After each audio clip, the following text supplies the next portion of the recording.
At dahil may bagong movie, check natin ang Toy Story 5 toys. Siyempre ang una sa lahat si Buzz Lightyear. Yan. At ang partner niya na si Sheriff Woody.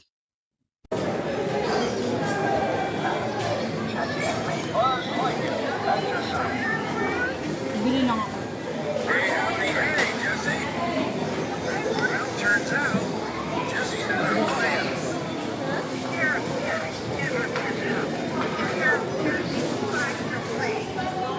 Masyadong maingay dito sa toy store, hindi ko narinig yung mga sinabi nila.